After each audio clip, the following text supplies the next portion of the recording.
Bendiciones con todos. Tema 26. Las verdades de la palabra de Dios. Hoy, el pecado que produce la vergüenza.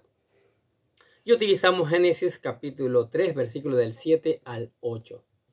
Recordamos en el video anterior que Eva y Adán decidieron pecar. La serpiente los convenció, pagaron el precio, fueron arrojados del paraíso. Y hemos pagado el precio también nosotros porque heredamos esa naturaleza pecaminosa que nos arrastra al pecado, que nos hace desobedientes. ¿Sí? Vamos a leer el versículo 7 y más adelante leemos el versículo 8 de este tema, el pecado que produce la vergüenza. Dice, en ese momento se les abrieron los ojos y de pronto sintieron vergüenza por su desnudez. Entonces cosieron hojas de higueras para cubrirse. Mire, ahora tienen vergüenza. Como vimos en el último tema, cuando Adán y la mujer comen del fruto prohibido, una serie de eventos se desencadenaron.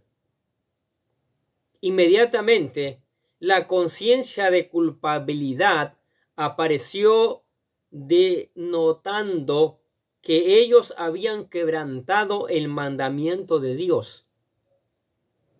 El conocimiento adquirido no fue el de la felicidad, sabiduría o el poder que esperaban alcanzar, sino el de la conciencia del pecado y de su conflicto con la voluntad de Dios. Qué cosa tan terrible.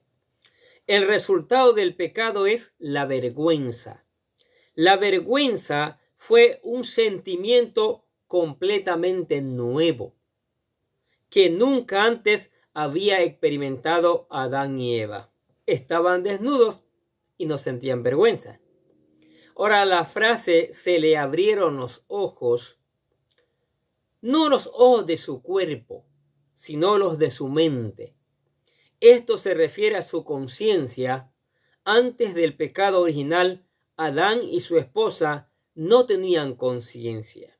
Ellos estaban en un mundo, en un nuevo estado, un estado de inocencia, es decir, ignorantes de la maldad. La conciencia es el acusador que todos tenemos y que fue puesto por Dios para nuestro beneficio en este mundo de tentaciones.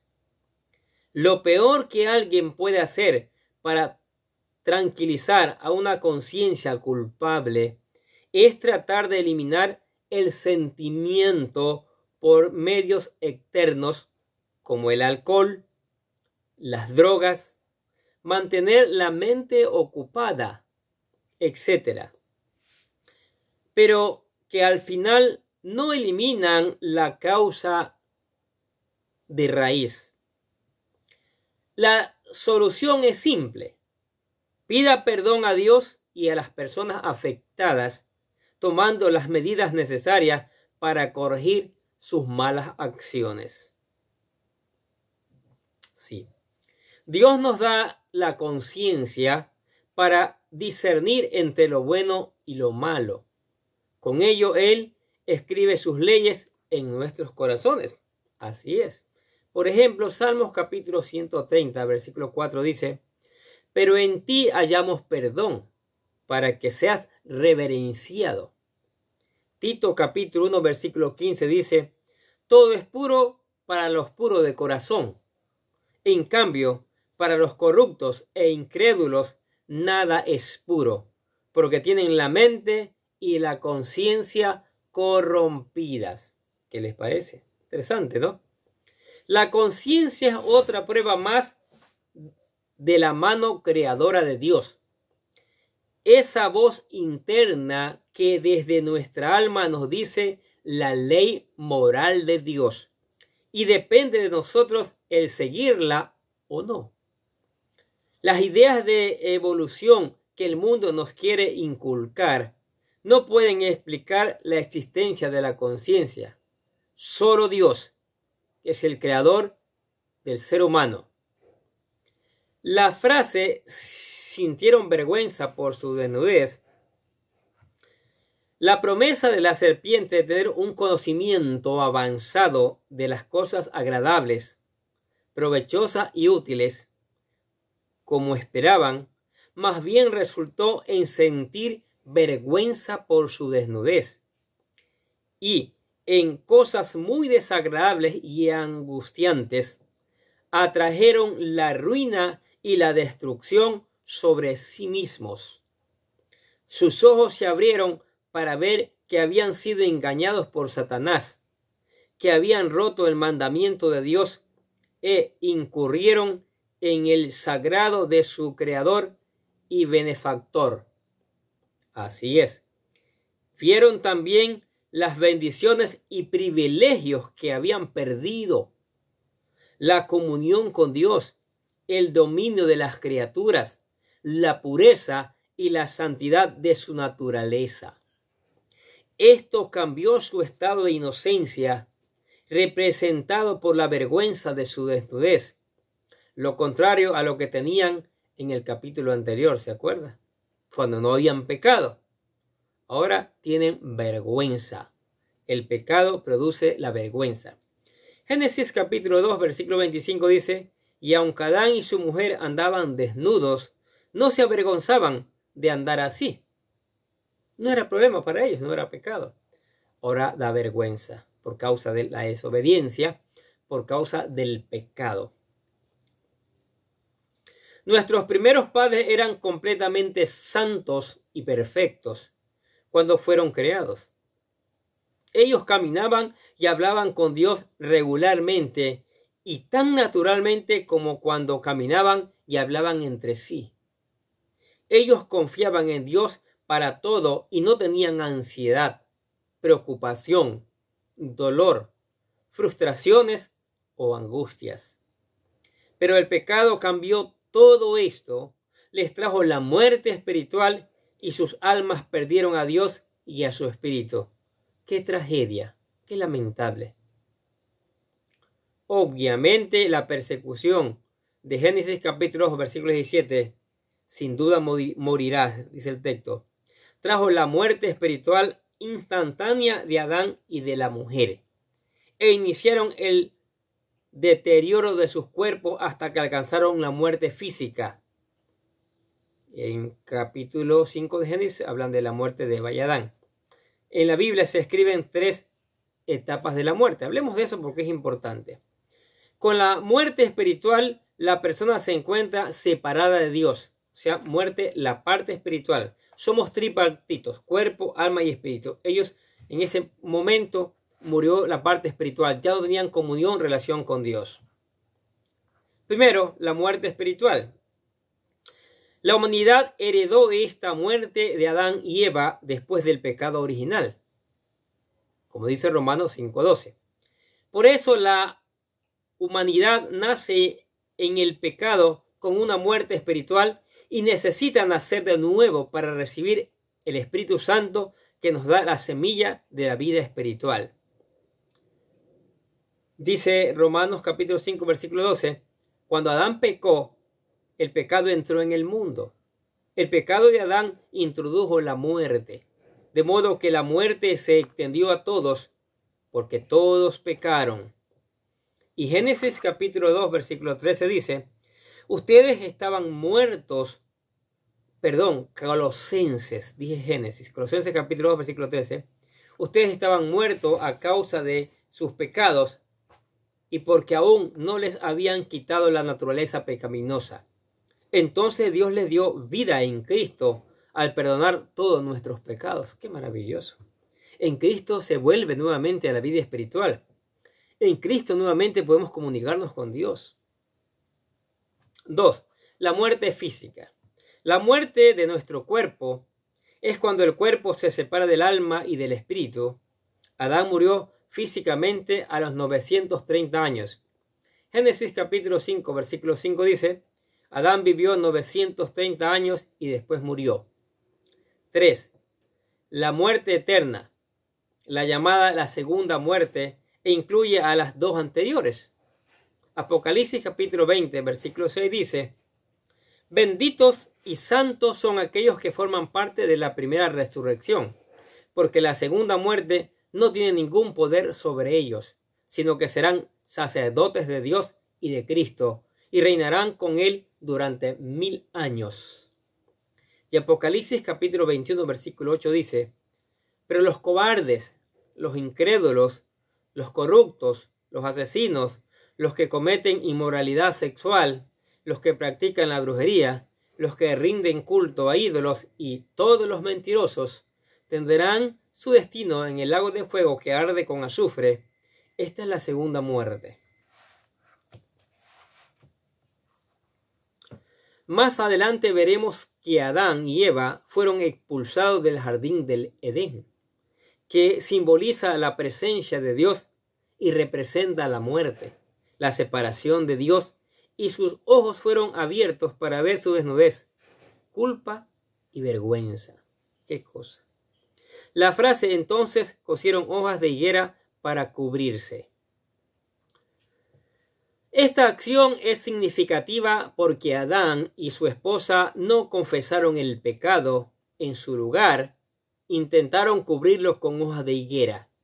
Lo mismo hace el hombre hoy con las religiones. Conscientes de que hay algo mal con él, tratan de cubrir sus pecados y culpas con rituales y tradiciones, como si haciéndose más religioso y con sus buenas obras ayudaran a evaluar su integridad, virtud y moralidad. La religión filantrópica, caridad, altruismo, son las hojas de higuera de nuestros tiempos, con las que el incrédulo quiere contrarrestar el remordimiento y la vergüenza espiritual que sienten en su interior. Recuerden que Jesucristo maldijo a la higuera y no habló bien de los fariseos, que eran judíos muy religiosos en el exterior. Sí, y en la actualidad sustituimos las hojas de higuera por ejercicios religiosos y buenas obras en lugar de confesar los pecados de nuestros corazones. Adán y Eva se cubrieron con hojas de higueras. Así es.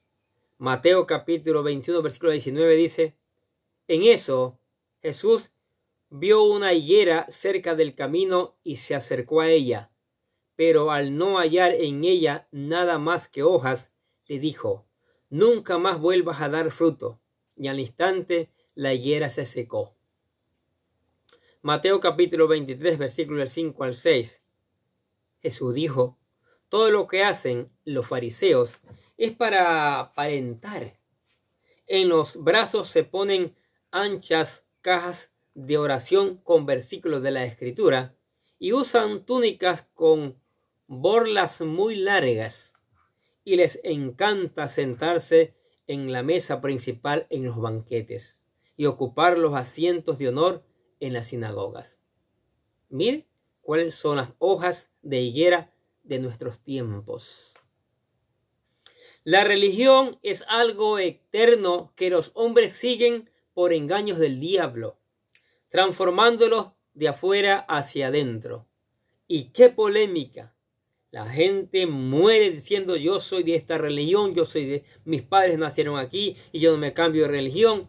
Y es un cuento del gallo pelón, como dice alguien por ahí. Qué cosa. Pero Dios es el único que puede empezar por el interior, por el corazón, y va haciendo la transformación de adentro hacia afuera en quienes le buscan de todo corazón. La cristiandad no es una religión. La cristiandad es Cristo. De aquí es que Jesús nos dice que solo volviendo a nacer es como llegaron a Él y al Padre. La conciencia no nos va a llevar a Dios. La naturaleza del hombre lo lleva a esconderse del Señor. Es solo a través de la intervención del Espíritu Santo que es posible.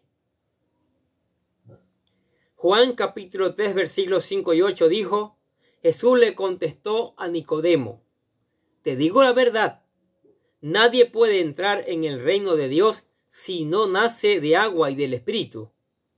El ser humano solo puede reproducir la vida humana, pero la vida espiritual nace del Espíritu Santo. Así que no te sorprenda cuando digo, tienen que nacer de nuevo. El viento sopla hacia donde quiere, de la misma manera que oyes el viento, pero no sabes dónde viene ni a dónde va. Tampoco puedes explicar cómo las personas nacen del Espíritu. ¿Qué les parece? Los hombres crean excusas y justificaciones para cubrir y disminuir sus pecados. Utilizan la lógica y la razón de una forma vana y frívola. Aquí se ve la tendencia universal a cubrir la vergüenza moral usando maquinaciones hechas por el mismo hombre. Solo están repitiendo el mismo error como su comportamiento que nuestros primeros padres hicieron en el paraíso con sus vestimentas de hoja de higuera. Pero como vemos, esta forma de proceder no mejora el asunto del pecado. El hombre del mundo tiene una habilidad para crear religiones y filosofías con dioses flexibles que se moldean a su forma de vida, para poder seguir viviendo en la oscuridad del pecado. Por eso, cuando nos aproximamos al mensaje de Dios, no soportan la luz de su revelación y se excusan de 1001 formas. Para ellos, el Dios de la Biblia ya está pasando de moda. Es muy estricto y no tiene la flexibilidad de la vida moderna. Dios solo los va a limitar. Incluso hay leyes en varios países en contra de la revelación del Evangelio de Dios. Qué tristeza que se siguen creyendo todas las mentiras de Satanás. Satanás sigue engañando a la gente con sus mentiras. En este pasaje se hace la analogía que demuestra que los esfuerzos humanos de esconder la vergüenza del pecado con las hojas de higuera es tan ridículo como el tratar de esconderse de Dios, ya que la vestimenta de hojas hecha por el hombre no es efectiva. En Génesis capítulo 3, versículo 21, veremos que solo Dios es quien nos pudo dar una vestimenta adecuada y durable, de piel de animal. Dice 3:21 de Génesis lo siguiente: luego Dios el Señor hizo túnicas de pieles para vestir al hombre y a su mujer. ¿Qué les parece? Un comentario final sobre las hojas de higuera. Aunque la Biblia no menciona qué clase de fruto era el fruto prohibido, normalmente se utiliza la manzana, probablemente por ser un fruto atractivo y disponible en la mayoría de los países donde esta tradición puede haber empezado. Otra teoría es que el fruto prohibido era un higo, porque las hojas que utilizaron para cubrirse el cuerpo estaban disponibles junto con el fruto. Pero el tipo de fruto que fuera no es importante, solo lo mencionamos por las teorías que andan por allí. Por ahora es un misterio, pero a su tiempo podremos preguntárselo al mismo Señor Jesucristo. ¿Qué tipo de árbol era? ¿Qué tipo de frutos eran? ¿Qué tipo de hoja eran? Ahora veamos el versículo 8. Dice: cuando soplaba la brisa fresca de la tarde, el hombre y su esposa oyeron al Señor Dios caminando por el huerto. Así que se escondieron del Señor Dios entre los árboles. Ahora, esta es una bella descripción de Dios caminando en el jardín y sugiere el gozo de la comunión entre Él y nuestros primeros padres. Así como su bondad, también vemos la actitud de Dios hacia el pecador culpable. No existe ninguna muestra de enojo por lo contrario, pero descubrimos los efectos espirituales del pecado en el hombre, quien busca huir de Dios. Qué lamentable, qué tristeza. El relato habla de que nuestro Señor estaba caminando. Yo creo que la narración prevé este detalle para referirse a Jesús, una versión preencarnada de él, quien apareció físicamente en la forma de un hombre caminando en el jardín del Edén. La única persona en la Trinidad de Dios que sabemos que tiene una existencia corporal es el Hijo, el Señor Jesucristo. Después veremos frecuentes visitas de él a lo largo del Antiguo Testamento, antes de su encarnación como nuestro Salvador y Señor Jesucristo, quien vendrá una vez más para reinar entre nosotros. Y una de las razones de esta conclusión es porque Jesús les dice a sus líderes judíos que nadie ha visto al Padre. Sí, leamos lo que dice Juan 5:37. Dice Jesús: también el Padre que me envió ha dado testimonio de mí. Ustedes nunca han oído su voz, ni han visto su aspecto.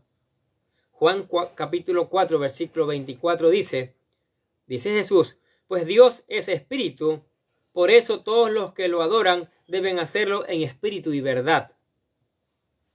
Todo fue creado por medio de Jesús y todo es para él. Se piensa que Cristo preencarnado es llamado también el ángel del Señor. Veamos lo que dice Hebreos 1:2. Y ahora, en estos últimos días, nos ha hablado por medio de su Hijo. Dios le prometió todo al Hijo como herencia y, mediante el Hijo, creó el universo. Jueces capítulo 2, versículo 1 dice: el ángel del Señor fue de Gilgal a Boquín y les dijo a los israelitas: yo los saqué a ustedes de Egipto y los he traído a esta tierra que les prometí a sus antepasados cuando les dije: nunca romperé mi alianza con ustedes. Tremendo versículo, ¿no? Y Génesis, capítulo 22, versículo 1 y 2 dice: pero el ángel del Señor los llamó desde el cielo y le dijo: Abraham, Abraham. Y él respondió: aquí estoy. Y el ángel le dijo: no extiendas tu mano sobre el niño, ni le hagas nada. Yo sé bien que temes a Dios, pues no me has negado a tu único hijo. ¡Qué maravilla!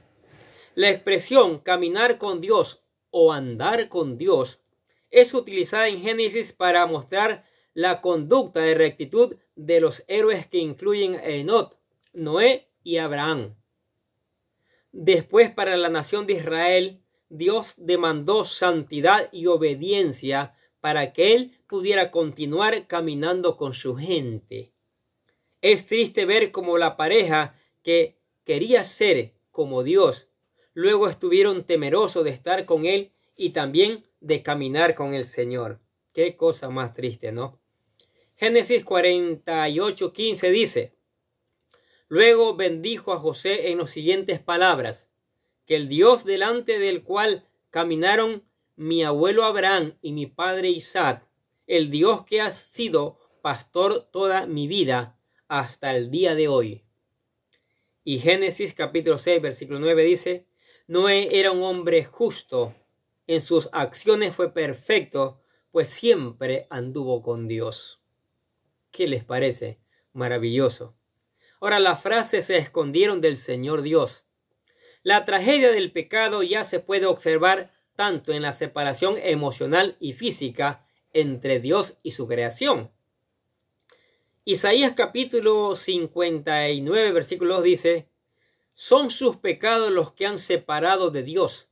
A causa de esos pecados, Él se alejó y ya no los escuchará. Y Salmos capítulo 139, versículos 1, 3 y 4 dice: oh Señor, has examinado mi corazón y sabes todo acerca de mí. Conoce mis pensamientos aun cuando me encuentro lejos. Me ves cuando viajo y cuando descanso en casa. Sabes todo lo que hago. sabes lo que voy a decir, incluso antes de que lo diga, Señor. Adán y Eva se escondieron de Dios, dice el texto. ¡Qué vergüenza! Tal vez la pereza le parezca curioso que Adán y su esposa pensaran en ocultarse de Dios, quien todo lo sabe, cuando es descrito en las Escrituras de forma tan gráfica. Pero esto es lo que nos sucede a todos en la actualidad. Cuando queremos ocultarle cosas a Dios, buenas o malas, cuéntele todo lo que hace y piensa. Su sinceridad fortalecerá su relación con el Señor, dándole gloria a Dios y crecimiento espiritual y bendiciones a usted.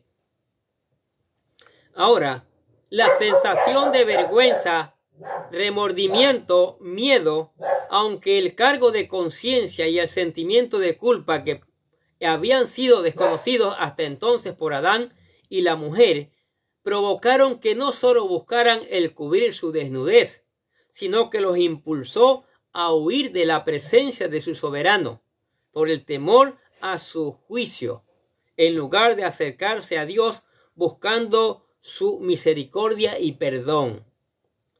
Su comportamiento es tanto al pensar así, ellos podrían eludir su encuentro con Dios, como era su costumbre de ir hacia Dios cuando él caminaba en el jardín.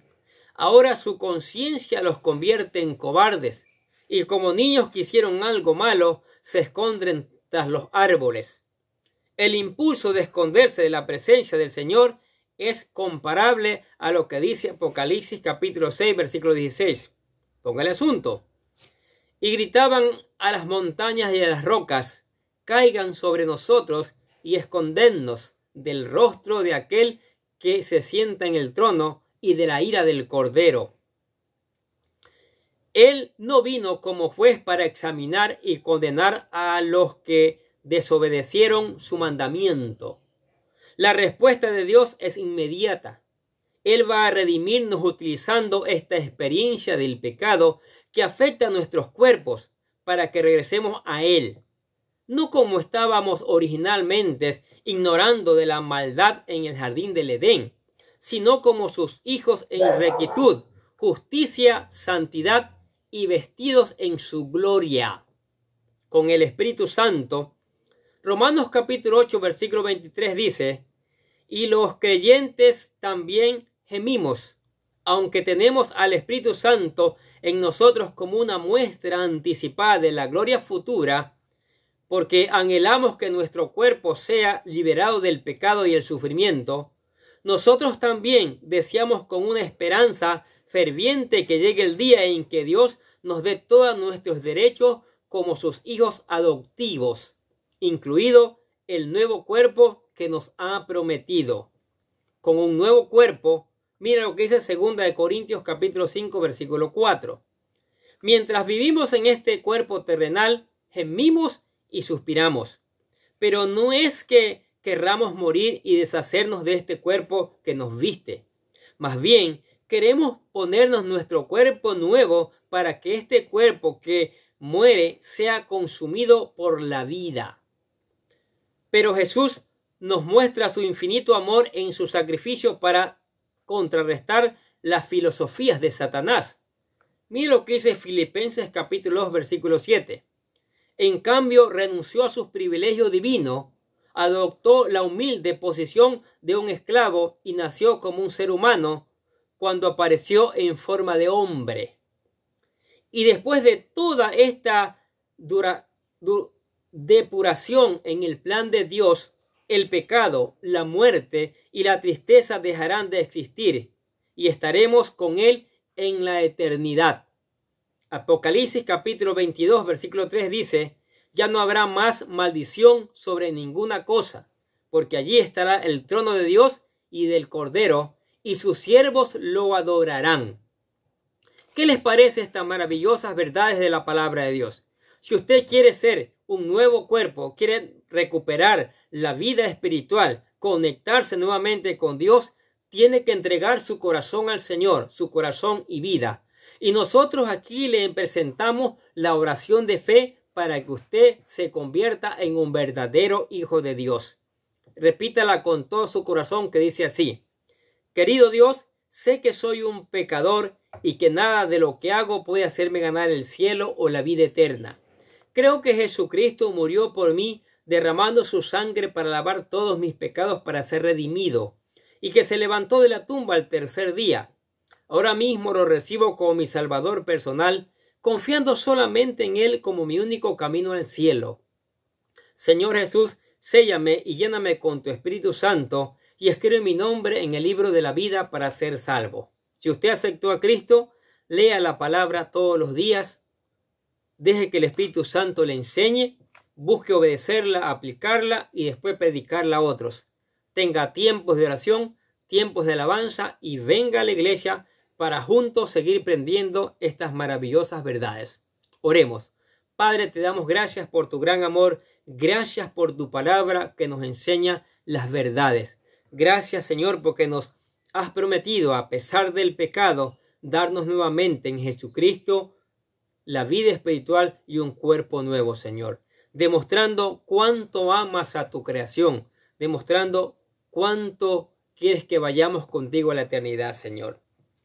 Llevamos esta palabra, Señor, que el Espíritu Santo haga que la germine, que las personas tengan el deseo de escucharla y el deseo de ponerla en práctica para gloria de tu nombre y para testimonio del mundo. Te alabamos tu nombre, tu maravilloso nombre, tu bendito nombre, en el nombre del Señor Jesucristo, y decimos amén. Y los bendecimos a ustedes que escuchan la palabra de Dios cada día. Sigamos escuchando, sigamos poniendo en práctica y sigamos reenviando esta palabra para que otros conozcan estas verdades.